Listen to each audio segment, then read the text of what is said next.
বিশ্বকাপের পর পেশাদার ফুটবল থেকে অবসরের কথা ভাবছেন মরক্কোর তারকা ডিফেন্ডার নুসাইর মাজরাউই। ২৮ বছর বয়সী ফুটবলার জানিয়েছেন, ফুটবল বিশ্বকাপের ক্যারিয়ারের ইতি টেনে তিনি পুরোপুরি মনোযোগ দিতে চান কোরআন মুখস্থ করা এবং ধর্মীয় সেবায় নিজেকে নিয়োজিত করার দিকে।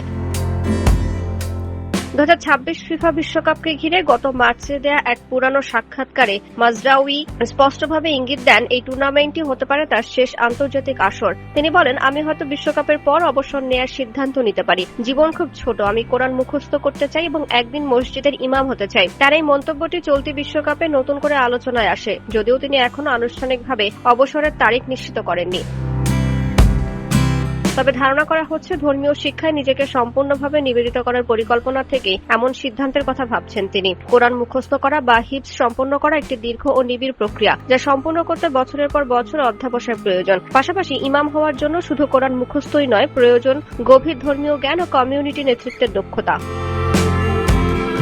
এদিকে ফুটবল ক্যারিয়ারের পাশাপাশি সাম্প্রতিক সময়ে ইসলামিক ফিনটেক প্রতিষ্ঠান ওয়াহেদের সঙ্গে যুক্ত হয়েছেন মাজরাউই। মার্চে তিনি প্রতিষ্ঠানটির কৌশলগত অংশীদার ও শেয়ার হোল্ডার হিসেবেও যুক্ত হন, যা তার ব্যক্তিগত আগ্রহ ও ধর্মীয় মূল্যবোধের সঙ্গে সামঞ্জস্যপূর্ণ বলে ধারণা করা হচ্ছে। সব মিলিয়ে ফুটবল বিশ্বের আলোচিত এই তারকার ভবিষ্যৎ সিদ্ধান্ত এখন ক্রীড়াঙ্গনের পাশাপাশি ধর্মীয় ও সামাজিক পরিসরেও ব্যাপক আগ্রহের জন্ম দিয়েছে।